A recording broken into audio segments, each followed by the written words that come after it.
দেশ সংস্কারের দায়িত্ব আমাদের সবার। আমাদের সবাইকে একত্রতা ঘোষণা করে একটা দেশকে সুন্দরভাবে গড়তে হবে। এটা অবশ্যই বলার কোনো কিছু নেই।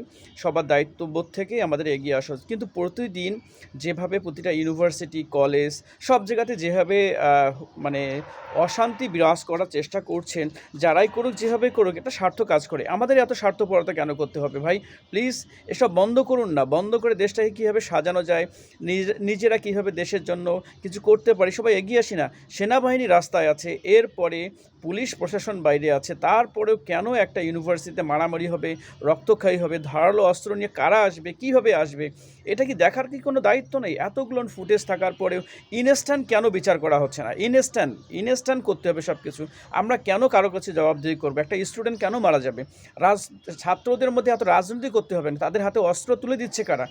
এই সবকে যদি বন্ধ না করা যায়, আমাদের দেশ কোনো দিনও এগিয়ে যাবে না। আমি সবাইকে বলবো, প্লিজ এসব বন্ধ করুন, নোংরা রাজনীতি থেকে বেরিয়ে আসুন, নিজেদের সুন্দর প্রতিচ্ছবি মানুষের সামনে তুলে ধরুন, ভালো কিছু করুন, দেশ আপনাকে মনে করবে। এই সব করে দেশের কোনো দিন উন্নয়ন হবে না, আপনার নিজেরও উন্নয়ন হবে না।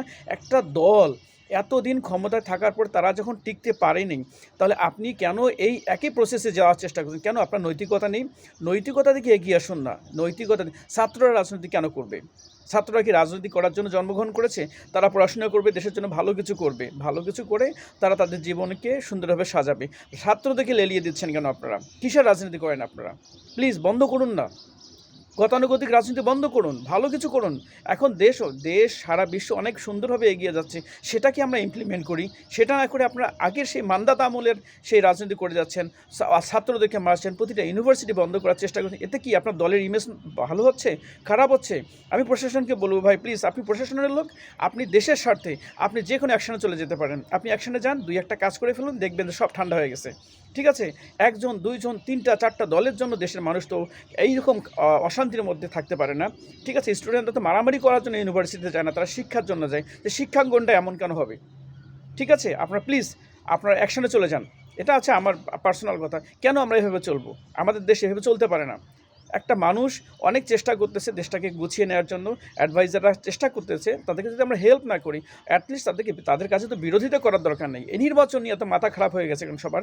নির্বাচন করবেন কেন? নির্বাচন করলে কি কোনো লাভ আছে? না, অনেক মজা নির্বাচনের মধ্যে, সংসদে আসলে অনেক মজা, অনেক টাকা পয়সা। কেন এসব চিন্তা করেন? কেন সৎভাবে জীবনযাপন করার চেষ্টা করেন না? ঠিক আছে? সব উল্টাপাল্টা চলতেছে দেশের মধ্যে। প্লিজ ভাই, সব বন্ধ করে দেশের স্বার্থে, দেশের মানুষের স্বার্থে আপনারা অবশ্যই সেটাই করুন যেটা আপনার ফ্যামিলির জন্য করে থাকেন। আপনি কি চুরি করে আপনার ফ্যামিলিকে খাওয়াবেন? যদি সেটা না করে থাকেন, তাহলে আসুন না, ফিরে আসুন, ভালো রাস্তায় আসুন, ভালো রাস্তা দেখান, মানুষ আপনার কথা শুনবে। বলার কিছু নাই। খুব খারাপ লাগে। একটা দেশকে নিয়ে আমরা ভাবি, আপনারা ভাবেন অন্যভাবে। দেশকে ভালোভাবে ভাবুন না। খুব ভালো চিন্তাভাবনা করুন। নেতা তো তিনিই হবেন যিনি সবার কথা চিন্তা করবেন। আপনি সেই নেতা হওয়ার দরকার নেই তো। আপনি সবারটা খাবেন, এই নেতা হওয়ার দরকার নেই। প্লিজ ভুলে যান।